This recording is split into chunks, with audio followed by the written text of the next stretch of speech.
होती जाती हैं, तो वो बड़े होने तक ना हम उन्हीं संस्कारों के साथ जीते हैं। हमारे अंदर कुछ ना कुछ गोल बना ही रहता है कि अरे ये करना है। ये अनुराधा जी म्यूट करें आप अपना, सॉरी सर। हाँ जी, तो बोले। तो हम कुछ ना कुछ अपने गोल्स लेके चलते हैं लाइफ में कि हमें ये बनना है, हमें ये करना है। और जो फीमेल्स होती हैं उनके लिए तो अननोइंगली बस शादी हुई और बस कुछ गोल वोल सब गोल ही हो जाता है। हाँ। और उनका गोल बस यही रह जाता है अपने हस्बैंड और बच्चों की अपब्रिंग, मतलब उनकी लुक आफ्टर करना, और बच्चों को फिर यही संस्कार जो हमें मिले हैं वो ही देने हम शुरू हो जाते हैं कि हम जो नहीं कर पाए हमारे बच्चे कर लें काश। है ना, हम अपने बच्चों से एक्सपेक्ट करने लगते हैं कि हमारे बच्चे कर दें। हम तो लाइफ में इन चीजों को सक्सेस नहीं हुए, फेलियर में हमने लाइफ बिता दी हमारी। या ऐसे होता है पेरेंट्स की जब अक्सर जो थॉट्स होती हैं वो ये कहते हैं कि हमने तो जैसे तैसे अपनी जिंदगी बिता दी रोते धोते और दुखों में, और या हम फाइनेंशियली वीक होते हैं तो हमें लगता है कि हमारे बच्चे इतने काबिल बन जाएं कि वो फाइनेंशियली स्ट्रांग हो जाएं। मतलब कहीं पे भी हमारे अंदर दूर दूर तक ये अवेकनिंग नहीं होती कि लाइफ में खुश रहना सबसे पहला जरूरी होता है। बहुत सुंदर। है ना, बाकी सारी चीजें एक अपने आप होती चली जाती हैं। वो तो जैसे जैसे जो चीज जैसे हमारे सामने पड़ती है तो वो होती चली जाती है। लेकिन सबसे बड़ा जो एक हमारा फोकस होना चाहिए, अब हम जब जान गए हैं तो उनको शुरू से ही एक ये बच्चों के कान में डाल के रखें, छोटे बच्चों को। जो भी कुछ हो रहा है, जैसे बच्चा स्कूल में गया और वहां पे वो सपोज करो किसी कंपटीशन में था और वो हार के आ गया, तो बच्चा हारता है तो बच्चे का मुंह लटका देख के ना पेरेंट्स का भी मुंह लटक जाता है। वो भी ये क्या हुआ, चलो फिर अपने आपको एक सांत्वना देते हैं, बच्चे को भी सांत्वना देते हैं, चलो कोई नहीं, मेहनत करना, अगली बार फिर सक्सेस हो जाओगे। लेकिन हम कभी भी अपने बच्चे को ये नहीं कहते कि ये जो बाहर की हार जीत है इनसे हमें आइडेंटिफाइड नहीं होना, हमें खुश ही रहना है। उनका क्या है, वो तो आएंगी जाएंगी आएंगी जाएंगी सारी लाइफ। बच्चे के साथ हम बच्चे को यही समझाते रहते हैं कि तू इतने मार्क्स लिया, इतने परसेंट मार्क्स लिया ताकि तेरा अच्छे कॉलेज में एडमिशन हो जाए। फिर बच्चे का एडमिशन हो गया जिस भी कॉलेज में, आगे देख तेरे को कॉलेज के बाद है ना तेरा कैरियर अच्छा होना चाहिए, डट के मेहनत कर ले, फिर देख कितना मजा आएगा जिंदगी में। मतलब उसको प्रेजेंट में खुश रहने का हमें कोई हक ही नहीं देते, उसकी खुशी को पोस्टपोन ही करते चले जाते हैं कि तब तू ऐसा कर लेगा तब ये हो जाएगा। अच्छा मान लो बच्चा अच्छा पैकेज ला भी रहा है, घर पे कमा भी रहा है, तो मोमेंट्री खुशी होती है। कुछ टाइम तो खुश होते हैं जब नई नई सैलरी आती है, फिर हम उसके यूज टू हो जाएंगे। है ना, फिर बच्चे को फिर आगे कहेंगे कि अब शादी कर ले तू, फिर शादी कर लेगा ना तो तब मतलब तब देखना तेरी लाइफ कितनी अच्छी हो जाएगी। तो ऐसे ऐसे करके बच्चा जब मरने के करीब आ जाता है लेकिन वो खुशी ढूंढता रह जाता है, ये होएगा ये मिलेगा वो मिलेगा, नाम हो जाएगा फेमस हो जाएगा, इतना पैकेज हो जाएगा, इतना कमा लेगा, उसको देख उसका पास कितनी गाड़ियां हो गई हैं, बड़ी बड़ी गाड़ियां हैं, देखो उसने कितनी तरक्की कर ली।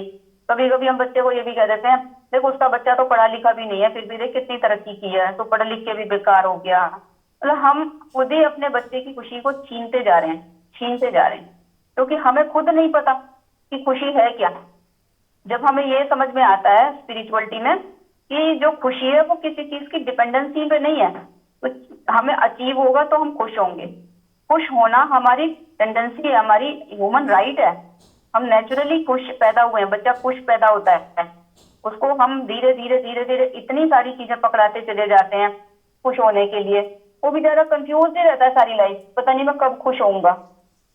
तो हम खुश हो जाएं, बस एक ही हमारा मोटिव हो जाए कि हमारा गोल हो जाए कि हम कैसे खुश रहें और मोमेंट खुश रहें। कुछ मिल रहा है तो खुश है, नहीं मिल रहा है तो भी खुश है। हम इतने सेटिस्फाइड हो जाएं, इतने कंटेंट हो जाएं। और वो सब कैसे होता है जब हम ऐसे लोगों के साथ करते हैं, संगत करते हैं, कहते हैं ना संगत का असर होता है।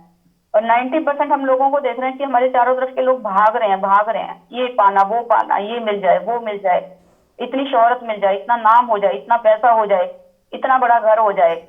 मतलब टारगेट जो बना रहे हैं वो जैसे ही वो पूरा हुआ फिर नेक्स्ट टारगेट शुरू हो गया, नेक्स्ट गोल आ गया, नेक्स्ट गोल आ गया। वो कंटिन्यूटी उसकी ऐसी चल रही है जरा होल लाइफ। और उसमें इन चक्करों में वो डिप्रेशन में जा रहे हैं कभी, कि अरे उसको तो इतना मिल गया मुझे नहीं मिला। घर के लोग ही उसे ताना मार रहे हैं, उसे टॉर्चर कर रहे हैं। उन्हें नहीं नहीं पता कि जो खुशी है वो किसी चीज पे डिपेंडेंट नहीं है, वो हमारी इनबिल्ट टेंडेंसी है, नेचर है। बच्चे को परमात्मा ने खुशी भेजा था। हमने जब हम ये जान जाए कि हम कैसे खुश रहें, कैसे खुश रहें, मतलब हमारा अपना होना ही एक खुशी है। हमारा जो जीवन मिला है यही एक बहुत खुशी की बात है, हमें सांसें मिल रही हैं यही बहुत खुशी की बात है। तो ये सारी चीजें हमें सत्संग से, परमात्मा से जुड़ने से, जो हम डिस्कस करते हैं डिफरेंट डिफरेंट टॉपिक्स पे, इन सारी चीजों से हमारे अंदर धीरे धीरे समझ डेवलप होती है कि ये जो जितनी भी चीजें बाहरी एक धूल मिट्टी है, अब ये झड़ जाएगी। तो जैसे हम कपड़े हमने साफ पहने हुए थे लेकिन वो सफर करते करते गंदे हो गए, तो हम उसकी टेंशन नहीं लेते, हमें पता है कि हम घर जाएंगे अपने कपड़ों को धो लेंगे, वो साफ हो जाएंगे, हम निश्चिंत हो जाएं। तो ऐसे ही अगर हम जीना सीख जाएं कि अरे ये तो सब आ रहा है जा रहा है, आ रहा है जा रहा है, इसमें क्या फंसना, इसमें क्या उलझना, ठीक है जो भी सारे हमारे सामने जिम्मेदारी आए उसे करते जाएं, मजे से करते जाएं। और धीरे धीरे हम देखेंगे कि वो धूल मिट्टी झड़ गई हमारे ऊपर, संस्कारों की, कंडीशनिंग की, इधर की उधर की, लोगों के जो एक्सपेक्टेशंस थी, और हम अपने नेचुरल स्टेट में आ जाएंगे, खुश रहने वाली में। कहाँ से निकल के आ गया ये मुझे भी नहीं पता। Thank you. बहुत सुंदर। आज से तुम ही सत्संग करो मंजू, बहुत अच्छा करते हो। बीच बीच में मैं बोल दिया करूंगी कुछ कुछ। ऐसा कुछ नहीं है, नहीं सभी को नहीं। एक सोर्स से मिला है। जब एक व्यक्ति को ये पता लग जाता है कि मैं तो खुश हूं ही, खुश हम्म। रहती नहीं हूँ, खुश रहती नहीं हूँ, रहने का मतलब भी एक हमारा थोड़ा सा फ्यूचर में चला गया कि मैं हाँ। खुश हूं ही, मैं तो हूं ही, ऑन द स्पॉट इस मोमेंट में खुश हूँ, मैं यस। कंटेंट हूँ, मैं सेटिस्फाइड हूँ, मैं नाच रही हूँ, नाच सकती हूँ, मेरे अंदर एक ऐसा झूमता हुआ मन है, खुश रहने वाला मन है। यस। ये तो बहुत कि बड़ा। बदला ये मौसम लगे प्यारा जग सारा, कहते हैं ना कि बदला ये मौसम, कौन सा मौसम, अंदर की बात, अंदर के मौसम की बात हो गई है। बाहर का मौसम तो रोज बदलता ही रहता है, लेकिन भीतर का मौसम हमारा ऐसा बदल जाए कि वो ऐसा हो जाए कि हर वक्त ही हमें ऐसा महसूस होता रहे कि अरे कितना सुंदर जीवन है, उसके प्रति ग्रेटिट्यूड, ग्रेटिट्यूड, बस 24 घंटे हम इस ग्रेटिट्यूड की फीलिंग में रहने लग जाएं और खुश रहने लग जाएं।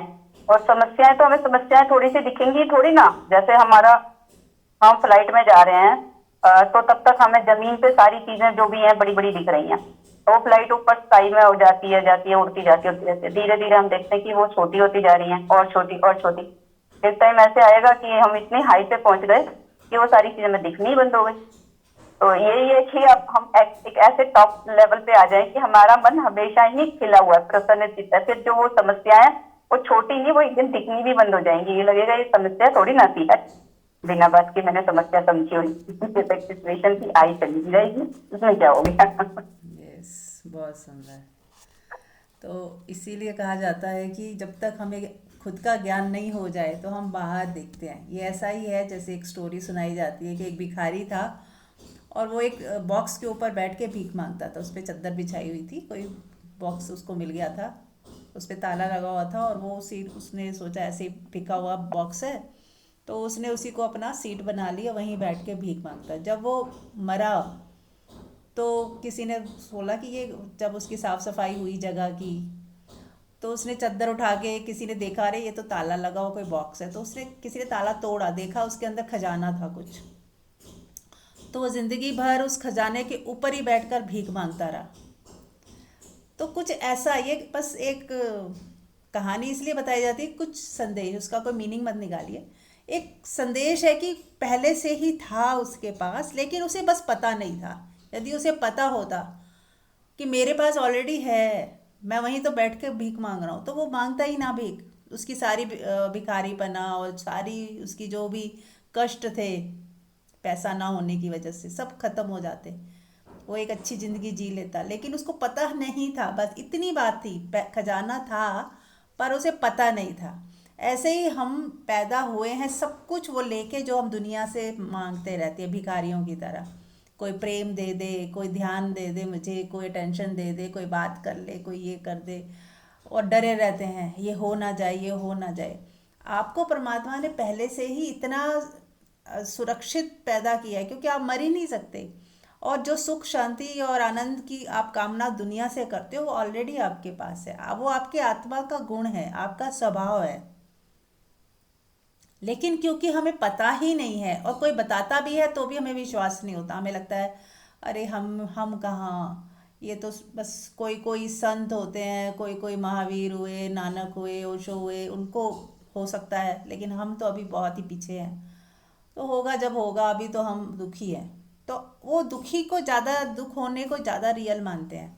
कोशिश नहीं करते कि यदि कोई पृथ्वी पे पैदा होके आया इंसान, यदि उसने वो खजाना ढूंढ लिया और वो बोल रहा है, बता रहा है चिक चिक के, इतना वो क्यों बोलते हैं संत, उन्हें क्या ज़रूरत पड़ी है? उन्हें लगता है अरे इतना दुखी हो रहे हैं लोग और कोई दुख का कारण ही नहीं है, ऑलरेडी वो खजाना है हम सबके पास, पर हम सब दुखी हो रहे हैं। तो एकदम करुणा जगती है उस संत की, जब वो खुद जान लेता है अरे खजाना तो मेरे, मैं लेके ही आया था, मैं ऑलरेडी खुश हूँ, मुझे कुछ चाहिए ही नहीं। तो कहने का मतलब है कि हमारे पास है, लेकिन हमारे को पता नहीं है, उस हमारे को वो दिख नहीं रहा, समझ नहीं आ रहा। तो उसी के लिए ही हम सब सत्संग कर रहे हैं, जुड़ रहे हैं। आप लोग भी समझने की कोशिश करिए कि वो कैसे मैं उस खजाने तक पहुंच जाऊं। तो छोटे छोटे टिप्स जो बताए जाते हैं, यदि आप उसे करोगे, जैसे कोई मानचित्र देता है, कोई नक्शा देता है खजाने का, तो हम क्या करते हैं, बस वो नक्शे को पूजा करने लग जाएंगे क्या? उस नक्शे को देख के बोलेंगे वाह वाह कितना सुंदर नक्शा है, कितना अच्छा नक्शा है, ऐसा बोलने से खजाना तो नहीं मिलेगा। जो नक्शा कह रहा है, बता रहा है, वहाँ वहाँ जाना पड़ेगा, वैसे वैसे हमें उसके साथ थोड़ा सा एफर्ट करना पड़ेगा, तो हम नक्शे नक्शे के अनुसार खजाने तक पहुँच जाएंगे। ऐसे ही जब हम कोई धार्मिक पुस्तक पढ़ते हैं या सत्संग सुनते हैं या कुछ भी करते हैं, तो वो सब मानचित्र है, एक मैप्स है। उन मैप्स के अनुसार हमें अपना जीवन को थोड़ी सी दिशा देनी होगी। कहीं हम गलत जगह देख रहे हैं, गलत जगह ढूंढ रहे हैं, तो हमें अपना मुख मोड़ना होगा, और जहाँ पे मिल सकता है खजाना वहाँ पे अपना फोकस करना होगा, अपनी निगाह रख ले जानी होगी। तो जब गुरु कोई जो पहुंच चुका है, गुरु कौन है? गुरु वो है जिसने खजाना पा लिया और वो आपको बता रहा है।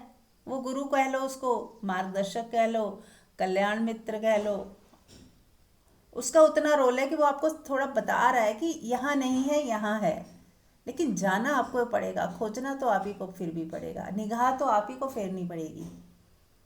वो कहते हैं ना कि कोई प्यासे को हम कुएं तक तो ला सकते हैं, पानी के सामने तो बिठा सकते हैं या पानी उसके सामने ला के रख सकते हैं, पर पीना तो उसी को होगा, मुंह में तो उसको डालना होगा और गटकना उसी को होगा, तभी उसकी प्यास बुझेगी। तो थोड़ा एफर्ट हम सबको करना होगा, तभी हमारी प्यास बुझेगी। यदि हम सोचें कि नहीं, सिर्फ वो मैप को देख के खुश होते रहे, मैप को देख के रोज़ मैप को पूजा कर लें, या कोई किताब है, गीता है, उसकी पूजा कर लें, उसको प्रणाम कर लें, मत्था टेक लें, और उसके बाद फिर अपनी वही दुखों में चले जाएं, तो हम नहीं पहुंच पाएंगे। तो हमें कुछ करना होगा, और यही करने के लिए हमें एक समझ, जो हमें समझ नहीं है, तो हमें कुछ समझ पैदा करनी होगी, और वही गुरु का काम है कि वो आपको समझ देता है। उस समझ की रोशनी से आपको ही चलना है। और यदि समझ नहीं आ रहा है तो पूछें, अगर दिया नहीं जला है तो पूछें भी कैसे करूं, नहीं समझ आ रहा। बार बार पूछें, जब तक दिया आपका जलता नहीं है, बार बार पूछें, क्वेश्चंस करें और अपनी ज़िंदगी में लेके आएं। तो सबसे पहले हमें अगर अपनी ज़िंदगी में झांक कर देखें हम सब, तो अपनी ज़िंदगी में हमें जो एक चीज़ दिखती है कि हमारे सबके अंदर एक चीज़ होती है, शिकायतें। बहुत ही सिंपल वे में यदि मैं समझाने की कोशिश करूं, कोई आत्मा परमात्मा की बात ना करके, कि कहाँ लैकिंग हो रही है, कहाँ कमी आ रही है, हम उसकी बात डायरेक्ट करते हैं। हर व्यक्ति को पता है शिकायत क्या होती है, भगवान का नहीं पता किसी को होता है नहीं होता, शिकायत का सबको पता है, ठीक है। तो शिकायतें यदि हम अपनी लाइफ से हटा दें, तो ये एक बहुत बड़ी साधना है, बहुत बड़ी। किसके लिए साधना है? यानी कि उस खजाने तक जाने का एक सूत्र है, एक छोटा सा वे है। शिकायतों के साथ और भी बहुत कुछ है, पर एक एक करके हम काम करेंगे। हम एक साथ 10 चीज़ें नहीं कर सकते। यदि हम साधना करना चाह रहे हैं, हम एक दो कहते हैं ना, स्टेप 1, स्टेप 2, स्टेप 3। कोई गेम भी खेलते हैं तो लेवल 1, लेवल 2, फिर लेवल 3 आता है। ऐसे ही स्टेप 1 में अगर आप एक चीज़ समझ लें, क्योंकि ये बहुत सबको समझ आएगी कि शिकायतें ना करें। कितनी सिंपल बात है, सबको समझ आ गई। इसके लिए आप ये नहीं कह सकते कि नहीं, कोई बड़े संत हैं उनको तो समझ आ गई, हमें कहाँ समझ आनी। ये लाइन सबको समझ आती है कि लाइफ में शिकायतों को आप गायब कर दें। आपकी ज़िंदगी में शिकायत हो ही ना।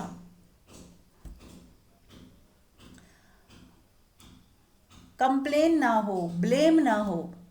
हम दूसरों को ब्लेम करते हैं। दूसरा क्या है, इससे मिलता जुलता वर्ड शिकायत ही है, वो भी ब्लेम करना, दूसरों को ब्लेम करना।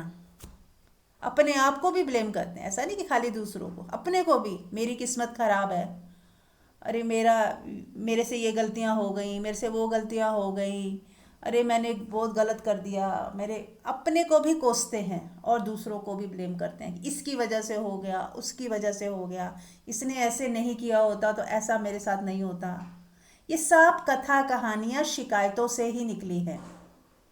तो यदि हम ये कथा कहानियों को अपनी लाइफ से हटा दें कि चाहे कुछ हो जाए, मुझे ये कथा कहानियाँ नहीं करनी, जो हो गया सो हो गया, जो हो रहा है वो हो रहा है, जस का तस देखना है, हुआ सो हुआ।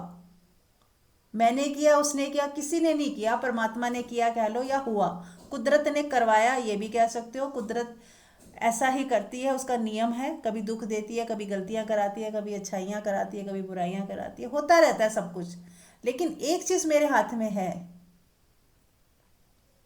कि मैं उस ब्लेम ना करूं, शिकायत ना करूं और कथा कहानियां ना बनाऊं। ये मेरे हाथ में, कंट्रोल में है, हो सकता है।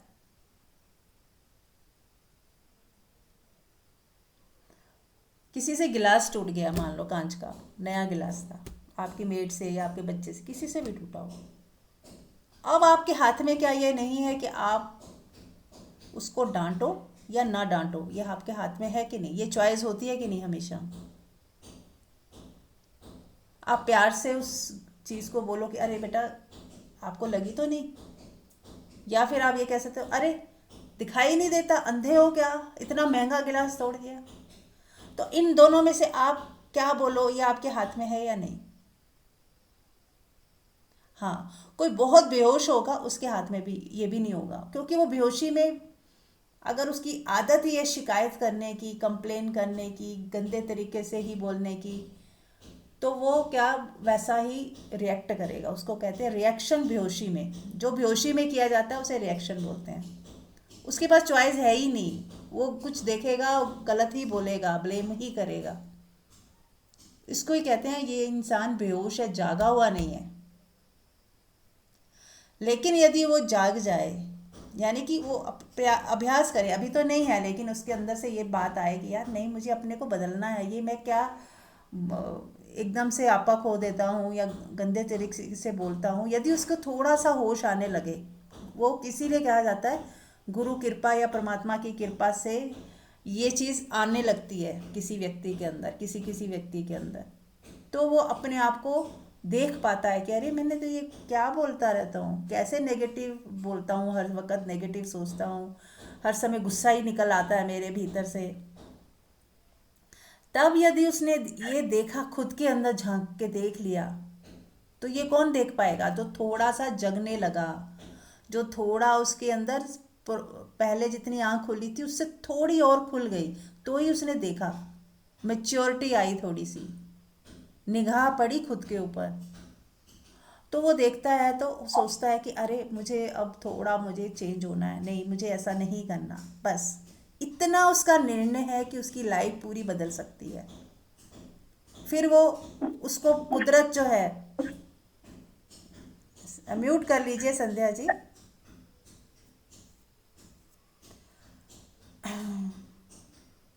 संध्या जी म्यूट कर लें। तो अब उसकी लाइफ बदल सकती है, क्योंकि उसने सोचा और चाहा और दृढ़ संकल्प होके उस दिशा में बढ़ने का सोचा, सिर्फ सोचा। पहले तो हमें सोचना ही है, पहला स्टेप है कि हमें सोचना है। हमें दिख जाए कि हमारे अंदर ये कमियां हैं, मैं शिकायतों करती हूँ, मैं कथा कहानियाँ गढ़ती हूँ, मैं कुछ का कुछ देख लेती हूँ या कुछ का कुछ बताती हूँ दूसरों को नमक मिर्च लगा के, बढ़ा चढ़ा के। जितनी चीज़ हुई उतना नहीं बताना, उसको बढ़ा चढ़ा के दूसरे को बताना, या उसको बढ़ा चढ़ा के खुद को भी बताना। जैसे कोई किसी का नुकसान हो जाए, वो कहे अरे मैं लुट गया, बर्बाद हो गया, ये बढ़ा चढ़ा के कहना नहीं है। ये क्या लुट गया बर्बाद हुआ, ठीक है एक नुकसान हुआ, पर उतना बड़ा क्या लुट गए बर्बाद हो गए? अभी तुम जिंदा हो, ठीक ठाक हो, सांस श्वास आ रही है तुम्हारी, सब कुछ नुकसान हुआ भी है तो भी इतना तो नहीं हुआ कि आपका बिल्कुल सब कुछ छिन गया हो। लेकिन उसको इतना बढ़ा के बोलना कि बर्बाद ही हो गए। अरे बर्बाद कहाँ से हुए, सब कुछ ठीक तो है, सब कुछ सही है, निगाह उठा के देखो तो सही। थोड़ा नुकसान होने से सब बर्बाद कैसे हो गया? लेकिन हमारी आदत है बढ़ा चढ़ा के बोलने की। तो ये हमारी आदत है, इसको भी हमें ठीक करना है। हमारा 10,000 का नुकसान हुआ तो बस इतना बोले कि 10,000 का लॉस हुआ, बस। अब इसमें क्या बर्बाद हो गए, क्या हो गया? यूं भी बैंक में पड़ा था, हमें कुछ पता ही नहीं था उसका, कौन सी सुख दे रहा, कौन सी खुशी दे रहा, कुछ भी नहीं। एक फिगर है, आपके बैलेंस शो करता रहता है कि आपके बैंक में इतना पैसा है, इतना पैसा है, बस। मैं ये नहीं कह रही उसकी वैल्यू नहीं है, बट एक जनरल बात की जा रही है कि हम हर चीज़ को बहुत बढ़ा चढ़ा के ही बोलते हैं। किसी की तारीफ करनी हो तो उसकी इतनी बढ़ा चढ़ा के उसकी बोलेंगे, और नुकसान हो गया या उसकी बुराई करनी है तो भी इतनी बढ़ा चढ़ा के बोलेंगे। तो ये भी जो बढ़ा चढ़ा के बोलना है, ये भी हमारा एक माइनस पॉइंट है, इसको भी हमें सही करना है। जस का तस देखे, जितना है उतना। हाँ, इसने ये किया, उसका मतलब ना निकालें। हम हर चीज़ का मतलब निकालते हैं, जज करते रहते हैं हर वक्त। किसी ने प्यार से बात की तो हम उसकी एक बहुत सुंदर सी पिक्चर बना लेंगे अपने अंदर कि ये व्यक्ति ऐसा है।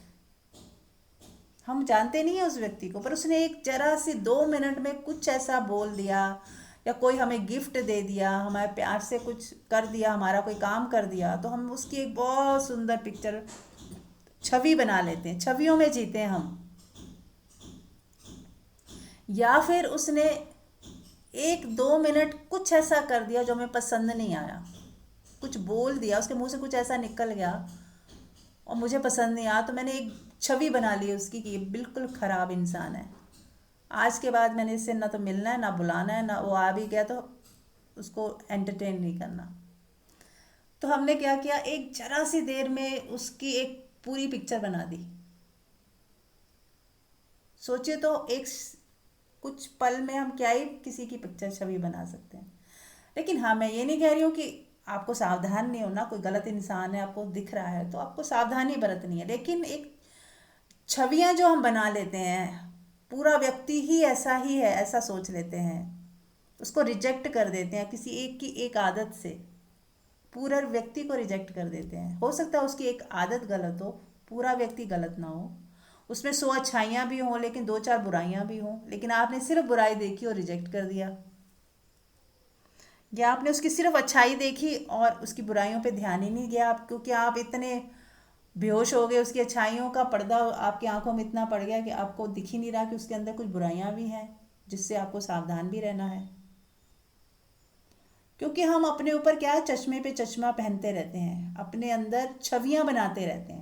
उन छवियों की वजह से हम बिल्कुल कंफ्यूज हो जाते हैं, हम खुद ही हिप्नोटाइज हो जाते हैं अच्छाई अच्छी छवि से या बुरी छवि से, और उस हिप्नोटिज्म में हम रिएक्ट करते हैं। उसको सही एक्शन नहीं कहा जा सकता, क्योंकि आ ही नहीं सकता जब हमारी छवियां ही हमने बनाई हैं और थोड़ा सा देख के बहुत बड़ी छवियां बना ली और उसमें खुद ऐड भी कर लिया, अपना भी उसमें ऐड कर लिया और माइनस कर लिया, अपनी तरफ से ही कुछ घटा दिया कुछ बढ़ा दिया। तो अब हमारा जो एक्शंस हैं वो कैसे सही होगा? कुछ भी हम सोचेंगे तो वो हमारी इमेजिनेशन बीच में बहुत सारी होती है, तो हम उस इमेजिनेशन की वजह से कुछ गलत भी सोच सकते हैं। लेकिन यदि हमने जस का तस देखा, जस का तस यानी कि जैसा है वैसा ही देखा, जितना देखा उतना ही अपने अंदर छवि बनाई। छवि तो बनेगी लेकिन बस उतनी कि हाँ इस पल में ये अच्छा एक्शन कर रहा है, या इस पल में इसने कुछ ऐसा किया, बस। इसका मतलब ये नहीं कि मैं रिजेक्ट कर दूँ या उसको बिल्कुल देखना ही बंद कर दूँ, ये तो बहुत बढ़िया व्यक्ति है, टैग लगा दिया और बस। फिर ऐसे व्यक्ति धोखा भी खाते हैं। ठीक है ना। तो सजगता रखनी है, ये हुए रिलेशनशिप के बारे में। लेकिन अब क्या हमारा दुनिया में हम क्यों आते हैं, चलिए पहले हम आपसे ही पूछ लेते, कुछ कहना तो नहीं, किसी ने कुछ शेयरिंग करनी है?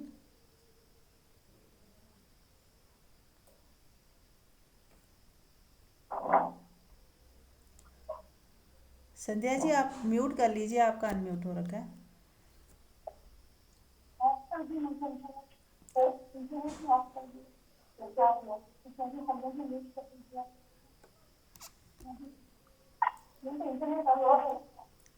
संध्या जी आप नीचे रेड कलर का क्रॉस है ना, उसके बगल वाला है, उसको टैप, उसको हाथ लगाइए, टच करिए।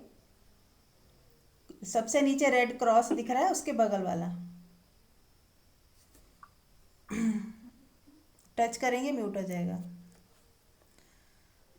चलिए कोई बात नहीं, आप अभी आवाज़ तो नहीं आ रही है। तो हमारे जीवन का उद्देश्य क्या है, हम इस ज़िंदगी में क्यों आए हैं? क्या हम रिलेशनशिप को बहुत अच्छा करने आए हैं, या हम रिलेशनशिप को जीने आए हैं? क्या रिलेशनशिप ही हमारे लिए सब कुछ है? क्यों हमें रिलेशंस में हम बंधे हुए हैं या बंधना चाहते हैं, या कुदरत हमसे क्या करवाना चाहती है?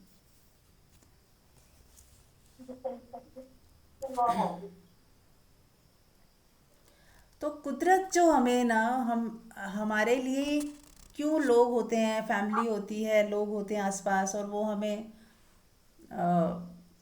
उनसे हमें रिलेशन रखना होता है, रिलेट करना होता है। तो क्या क्या कारण है, हमें क्या करना है, हम क्यों करते हैं ऐसा? तो मे अकॉर्डिंग टू मी रिलेशनशिप क्या है? अगर रिलेशन ना हो, या हमारे पास दोस्त ना हो, फ्रेंड्स ना हो, लोग ना हो आसपास, तो हम सीखेंगे कैसे? कोई हमसे गलत व्यवहार कर रहा है तो ही हमें समझ आएगा कि मुझे ऐसा गलत व्यवहार नहीं करना, पहली बात समझ आएगी, ये हमने सीखा। दूसरा हमने क्या सीखा कि गलत व्यवहार कर भी रहा है फिर भी हमें उसको जैसे का तैसा उसको नहीं करना, कि कहते हैं जैसे को तैसा, कि उसने गलत किया हम भी उसको गलत करेंगे, उसने गाली दी मैं मुझे भी गाली देनी है, उसने अपमान किया मुझे भी उसका अपमान करना है, नहीं। उसने जो किया वो उसका स्वभाव था, मुझे क्या करना है वो मेरा स्वभाव है। मुझे अपने को ग्रो करना है, मैं अपनी साधना में हूँ, तो मुझे तो उसके साथ अच्छा ही व्यवहार करना है। अच्छा व्यवहार का मतलब ये नहीं है कि हम उसे अगर वो गलत इंसान है तो उसको पास ही रखना है, दूरी बना सकते हैं, उससे कभी ना मिलें। बहुत ही गलत है तो उसे पुलिस में भी पकड़वा सकते हैं, लेकिन अपने हृदय में उसके प्रति कोई नफरत ना हो, कोई हेटेड ना हो, वो गलत है शिकायत ना हो, बस ठीक है जो कर्म करना था, जिसमें सबका हित था वो किया। क्योंकि यदि वो, आप मान लो किसी कोई बहुत ही इंसान ऐसा है जो सबके लिए खतरनाक है, तो हम उसे, आप या कोई भी उसको अगर पुलिस में पकड़वाता है तो वो एक नेक काम है, क्योंकि उसमें सबकी भलाई थी। तो इसलिए अच्छा का मतलब ये नहीं होता कि हम उसको अपने साथ ही बैठा के ही रखें या उसे बहुत अच्छा ओहदा दे दें, ऐसा नहीं। अच्छा का मतलब अपने हृदय में उसके प्रति शिकायत नहीं है, नफरत नहीं है, हेटेड नहीं है, उसका हम बुरा नहीं कर रहे। अगर अगर उसको पुलिस में भी पकड़वा रहे हैं तो भी उसका अच्छाई के लिए कि वो सुधर जाए और गलत काम ना करे, मतलब हमारी इंटेंशन उसके साथ भी अच्छी हो। कई बार सजा देना भी किसी के लिए अच्छा हो सकता है। इसी तरह कई बार युद्ध करना भी, जब कृष्ण ने युद्ध करवाया तो उस समय वही डिमांड, वही सिचुएशन में वही सही था। लेकिन युद्ध करना हर बार सही नहीं हो सकता, कि हम युद्ध को एक मान लें कि युद्ध लड़ाई करना या युद्ध करना सही है, जब भी कुछ हो गड़बड़ हो युद्ध करने लग जाओ, ऐसा भी नहीं। कोई कोई सिचुएशन ऐसी होती है कि युद्ध करना पड़ सकता है, लेकिन पहला प्रयास क्या होता है? शांति का, प्रेम का, माफ करना। लेकिन उसके बाद भी यदि कोई नहीं सुधर रहा है तो अपने लिए किसी को सजा नहीं देनी है। हाँ, यदि कोई व्यक्ति ऐसा है जो जिसमें सबका उसमें वो बुरा हो रहा है, पूरी समाज का खतरा बन गया है वो व्यक्ति, तब हम कोई स्टेप उठा भी सकते हैं। या फिर ये भी हो सकता है कि अगर आपके भीतर से कुछ भी नहीं आ रहा, कोई किसी व्यक्ति के लिए आ ही, चाहे वो गलत है या सही है, लेकिन आपके अंदर से बस कुछ आता ही नहीं, आप इतने प्रेम से भर गए हो कि आपके अंदर से कोई कदम भी नहीं उठ रहा, तो वो भी ठीक है। क्योंकि कुदरत यदि आपसे कुछ करवाना होगी तो ही आपके अंदर प्रेरणा डालेगी, और यदि नहीं आना होगा कुछ भी तो आप शांति ही बने रहोगे, और कुदरत अपने आप जो करना है करती रहेगी। उसको जब सज़ा मिलनी है तो मिल जाएगी, जब उसको सही वक्त आएगा, उसके अंदर कुदरत ने जब उसको समझाना है, वो वक्त आने पे वो समझ जाएगा। वो कुदरत का रोल है, हमारा नहीं है। तो हमें किस लिए ये रिलेशनशिप, ये लोगों के साथ इंटरेक्ट करना है? अपने भले के लिए, अपनी सीख के लिए, कि हम सीखते जाएं और प्रेमपूर्ण होना, और शांत रहना, और सेवा भाव में रहना। अनुराधा जी म्यूट कर लें। अरे कोई बात नहीं, हो जाता है।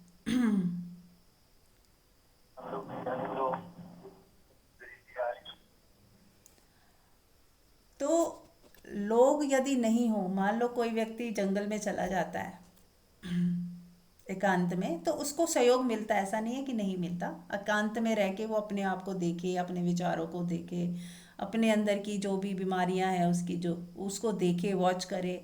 पहले पता तो चले कि बीमारियां हैं क्या मेरे अंदर, कैसे मैं मोह में जकड़ा हुआ हूँ, कैसे मैं किन लोगों के बिना रह ही नहीं पा रहा एकांत में, वो भी अच्छा है। लेकिन एक टाइम के बाद यदि वो लोगों के बीच में नहीं जाता तो उसे कैसे पता चलेगा? यदि कोई गुस्सा दिलाने वाला ही नहीं है तो उसको तो लगेगा मेरे को तो गुस्सा आता ही नहीं। यदि किसी ने आपका बुरा किया ही नहीं तो आपको कैसे पता लगेगा कि कोई बुरा भी करता है तो भी मेरे अंदर प्रेम ही आता है, ब्लेसिंग ही आती है उसके लिए, घृणा आती ही नहीं। जब कोई कुछ करेगा तो ही हमें पता चलेगा कि इसने कितना बुरा किया, लेकिन मेरे अंदर शांति शांति बनी रही, मेरे अंदर घृणा नहीं आई, द्वेष नहीं आया, बदले की भावना नहीं आई, उसको कुछ करूं या उसको बताऊं समझाऊं ये भी नहीं आया, शांति बनी ही रही, प्रेम बना रहा। तो तभी हमारी परीक्षा होती है। तो ये दो कारण हैं कि एक तो हमें सीख मिलती है और एक परीक्षा भी होती है हमारी। तो दोनों ही चीज़ें सही हैं। कभी हम एकांत में भी जाएं तो अच्छा है, और जब हमें संसार में, परिवार में रहने का हमें मौका मिलता है, या मौका क्या, हमें रहना ही पड़ता है, तो वो भी गलत नहीं है। आप मत सोचिए कि अरे परिवारों में तो हम कैसे करेंगे, इतने लोग हैं, ऐसे है। हर वक्त आपको कुछ ना कुछ लर्निंग है, हर वक्त आपकी कोई ना कोई परीक्षा है। लर्निंग और परीक्षा अपने कंटेस्ट में है कि मैं क्या सीख रहा हूँ, मैं कितना माफ़ कर पा रहा हूँ, कितना प्रेमपूर्ण हूँ, कितना बिना शिकायत के हूँ। यदि मेरे जीवन से शिकायत ही हट जाए, हर छोटी से छोटी चीज़ में शिकायत या ब्लेम, किसी ना किसी को ब्लेम, तो क्या मैं बिना शिकायत के जी सकता हूँ? क्या ऐसा हो सकता है कि किसी को ब्लेम ना करूं? जो भी घटनाएं मेरे जीवन में घट रही हैं, मैं किसी को ब्लेम ना करूं, बस ऐसा हुआ, ऐसा घटा, लेकिन बस हो रहा है, परमात्मा की इच्छा से हो रहा है। इसीलिए परमात्मा एक न्यूट्रल, हम परमात्मा को एक साधन की तरह भी इस्तेमाल कर सकते हैं कि कोई तो है जो चला रहा है, कुदरत कह लो, परमात्मा कह लो, अस्तित्व कह लो, सब हो रहा है ऐसा जान लो। कोई नियम है जो चला रहा है, ये मान लो। तो जब कुछ सब कुछ तय है या हो रहा है या कोई नियम चला रहा है, तो हम किसको ब्लेम करें? तो हम किसी एक चीज़ को, एक व्यक्ति को ब्लेम नहीं कर सकते। एक छोटी घटना के लिए बहुत सारी घटनाएं शामिल होती हैं।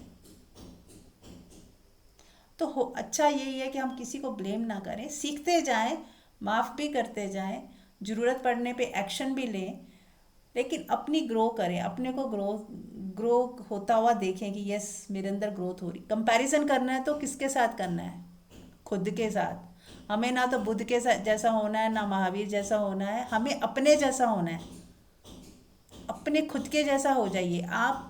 एक जो पैदा हुए हो, जिस चीज़ के लिए पैदा हुए हो, बस वो पूरे बन जाइए। जैसे आम का बीज जो है, अगर आम का पेड़ पूरा बन गया तो वो पूर्ण हो गया। ऐसे करेले करेले का जो बीज है वो पूरा, अगर करेले निकल आए उसके पौधे से तो वो पूरा हो गया। जो वो है, वो जिसके बीज है उसके अंदर, बस वो पूरा वही खिल जाए। ऐसे हम भी कुछ कुछ सीड्स लेके आए हैं और वो सीड्स पूरे अपने में खिल जाएं।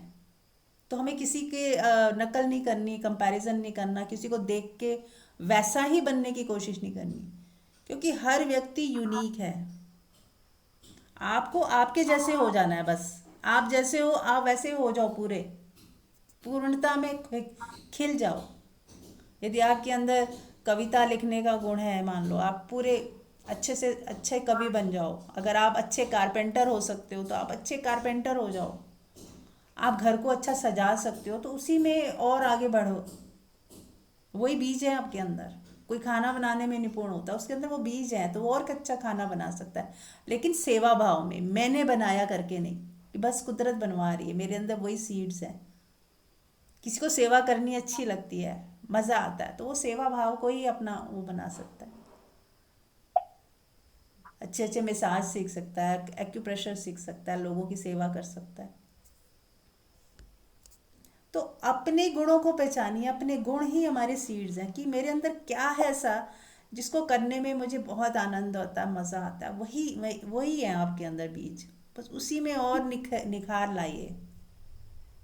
और कुछ चीज़ें हैं जो नहीं है आपके अंदर, वो आप चाह के भी नहीं कर सकते, तो उसके लिए गिल्ट भावना मत लाइए। वो बीज आपके हैं ही नहीं, फिर आप उसके बारे में ज़्यादा मत सोचिए। जो उठता ही नहीं आपके अंदर करने के लिए, तो वो है नहीं है तो नहीं है। क्योंकि हर व्यक्ति अलग है। जैसे हर पौधा अलग है, कोई आम का पेड़ है, कोई केले का है, कोई अमरूद का है, ऐसे ही हमारे अंदर कुछ सीड्स हैं नहीं है तो नहीं है। तो उसके लिए शर्मिंदगी मत रखिए। अगर मान लो आपको पेंटिंग करनी नहीं आती और किसी को आती है, तो उसको देख के जलना नहीं है हमें। ये नहीं सोचना, अपने मन को उदास नहीं करना, अरे यार मैं तो पेंटिंग जानती ही नहीं। अरे कोई बात नहीं, आप पेंटिंग नहीं जानती तो आप कुकिंग जानती होंगी। हो सकता है वो कुकिंग नहीं जानती। जो पेंटिंग जान रहा है वो हो सकता है कुकिंग बिल्कुल नहीं जानता, पर आप बहुत अच्छा कुकिंग कर सकते हो। तो ऐसे हर एक के अपने अपने एक खूबसूरती है, और अपनी खूबसूरती में जिए, दूसरे की खूबसूरती को अप्रिशिएट करें बस। वाह, परमात्मा ने मेरे अंदर ये खूबसूरती नहीं दी, इसके अंदर दी है, तो खुश होइए। और आपके अंदर भी बहुत कुछ दिया है, तो हमें जेलसी नहीं करनी है। दूसरों को भी अप्रिशिएट, खुश होना है, उनकी खुशी में हमें खुश होना है, उनको देख के खुश होना है। परमात्मा की याद आए कि ये देखो परमात्मा ने इसके अंदर कितने गुण भरे हैं।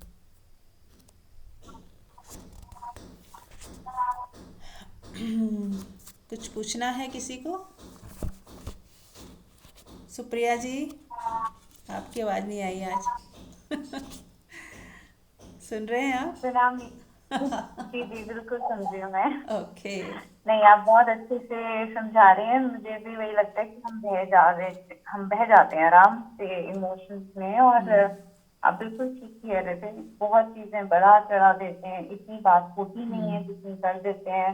हम्म। और मतलब कहने की तो बात है ही, मतलब उसको फील भी कर लेते हैं, उस हाँ। इमोशन को भी इतना स्ट्रांगली।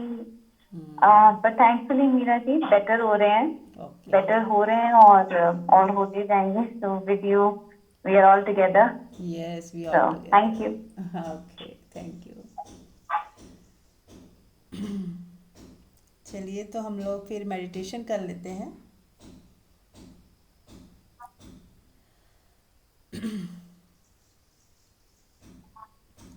सब लोग आंख बंद कर लें।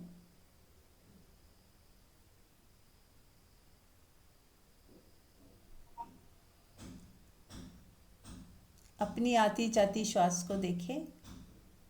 और जो सत्संग सुनने के बाद एक आपके अंदर शांति सी महसूस हो रही होगी, कुछ मन शांत हो गया है, उसको महसूस करें। जो भी घट रहा है अभी आप बस ऐसे हो जाओ, जो है जैसा है उसको देखें एज इट इज़। आपके भीतर क्या हुआ है, क्या चेंज हो गया, उसको देखें। सत्संग सुनने के बाद आपको जो भी अफेक्ट आए होंगे, बिना प्रयास के बस देखें। Only watch inside you.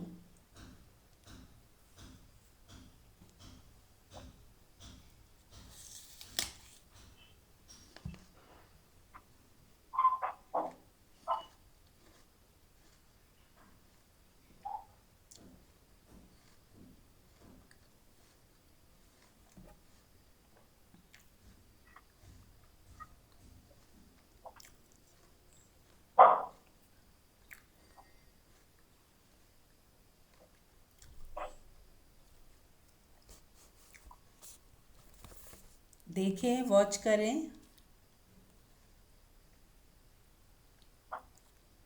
और बस महसूस करते रहें। ध्यान कुछ नहीं है। सत्संग के बाद आपको कोई टेक्निक की ज़्यादा ज़रूरत नहीं है। जो भी जैसा भी है, बाहर भीतर, बस उसी में बने रहें और जो हो रहा है होने दें। छोड़ दें, सब कुछ छोड़ दें। अपने शरीर को, मन को, इमोशंस को, सबको ढीला छोड़ दें। जो भी हो रहा है भीतर और बाहर होने दें। विरोध ना करें, विरोध ना करें। बिना विरोध के हो जाएं बस। आपका होना है और आप कहीं रिजिस्ट नहीं कर रहे कि ये नहीं होना चाहिए, ये होना चाहिए। ना तो दुनिया के लिए सोच रहे हो कुछ, ना अपने लिए। बस जो है सो है और I am happy and content. मैं पूरी तरह से उसी में राजी हूँ। जो भी है जैसा भी है मैं राजी हूँ। बस आपका राजी होना ही बहुत बड़ा आपके जो है, आप अपने आत्मा में टिकने का एक रहस्य है कि राजी हो जाएं। जो है जैसा है उससे राजी हो जाएंगे तो आप अपने आत्मा में टिकने लगेंगे।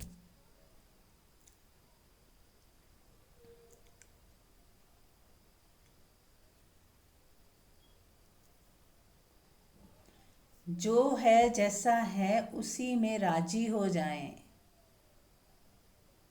विरोध ना करें।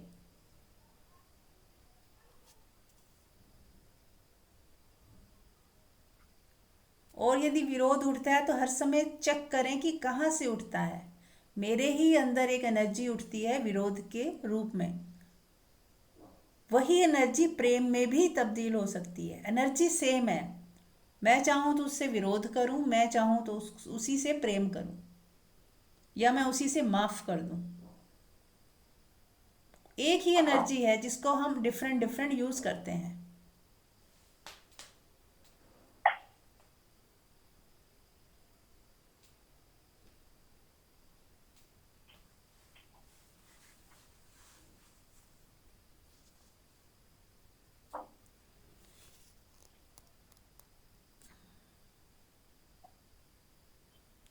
तो यदि या तो एनर्जी को यूज़ करें ही ना, मौन में रहें, और यदि करना है तो पॉजिटिवली करना है, प्रेम के लिए करना है, सेवा भाव के लिए करना है, आनंद के लिए करना है, शांति के लिए करना है। हमारा हर एक्शन हमारी शांति को बढ़ाने वाला हो, हमारे प्रेम को बढ़ाने वाला हो, हमारी करुणा को पैदा करने वाला हो। करुणा से निकले। हर एक्शन के पीछे क्या है? हर एक्शन के पीछे या तो लालच होता है, या मोह होता है, या ईर्ष्या द्वेष होती है। पर अब हमें क्या करना है? उसी एनर्जी को, वही एनर्जी है, उसका यूज़ कहाँ करेंगे? प्रेम, माफ़ कर देना, करुणा से। वही एक्शन कहाँ से आएंगे अब? करुणा से आएंगे, प्रेम से आएंगे, सेवा से आएंगे।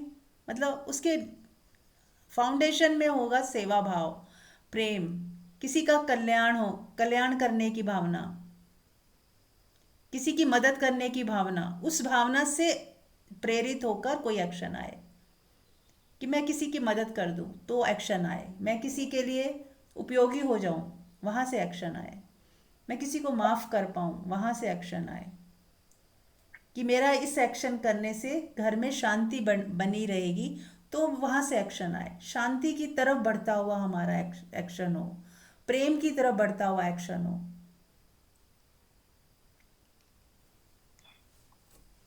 तो फिर हमारा एक्शन जो है योग, कर्म योग कहलाएगा, यानी कि योग की तरफ बढ़ता हुआ कर्म है, योग से टूटता हुआ नहीं है।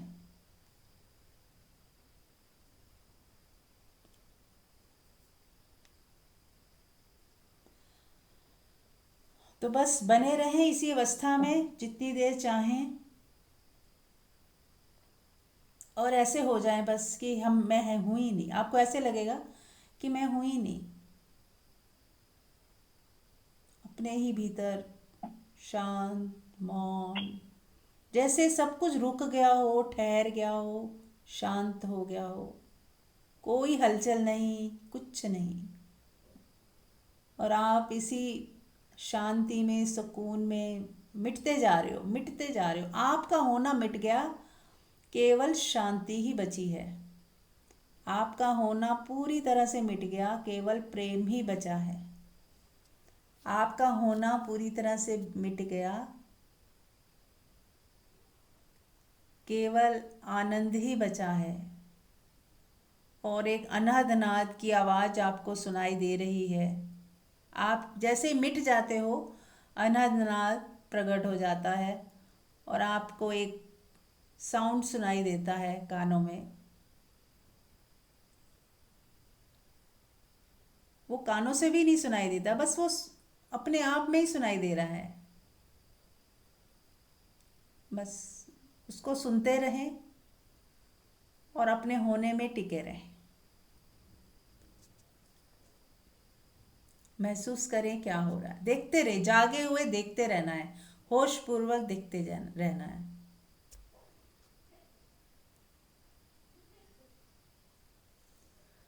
बने रहें इसी अवस्था में 10-15 मिनट।